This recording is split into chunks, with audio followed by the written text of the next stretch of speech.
அன்பார்ந்த அனைவருக்கும் என்னுடைய நெஞ்சார்ந்த வணக்கம். ஞான ஒளி இரா பாண்டியன். கற்பித்தல் கற்றல் என்ற நிலையில் கற்பிக்கின்ற ஒரு குருவினுடைய எண்ணங்கள், குணாதிசயங்கள், பண்பு நலங்கள், அறிவுத்திறன்கள் ஆகியவை கற்கின்ற மாணவர்களின் மனதிலும் அது பிரதிபலிக்கப்படும்.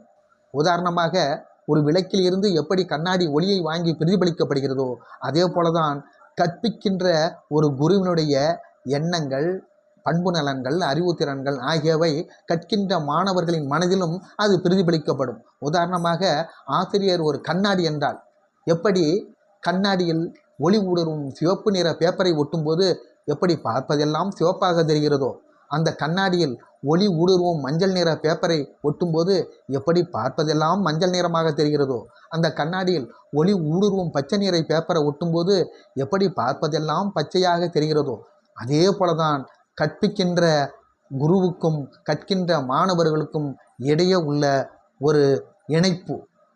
ஒரு இளைஞன் ஒருவன் இருந்தான். அந்த இளைஞன் தன்னுடைய நண்பனை பார்த்து, சாந்தியை காதலிப்பதாக சொல்லி அலைஞ்சிக்கிட்டு இருந்தியே, கடைசியில் கதை என்னாச்சே அப்படின்னா.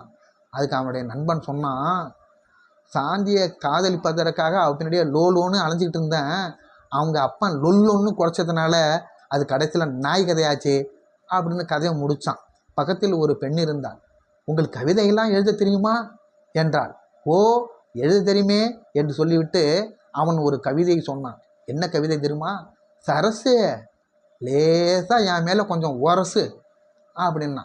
எப்படி கற்பனை உதயமாகிருக்கு பார்த்தீர்களா? இப்படியும் சிலருக்கு கற்பனை உதித்து விடுமா. இது உங்களுக்கு பிடித்திருந்தால் சப்ஸ்கிரைப் பண்ணுங்கள், லைக் பண்ணுங்கள், ஷேர் பண்ணுங்கள். நன்றி.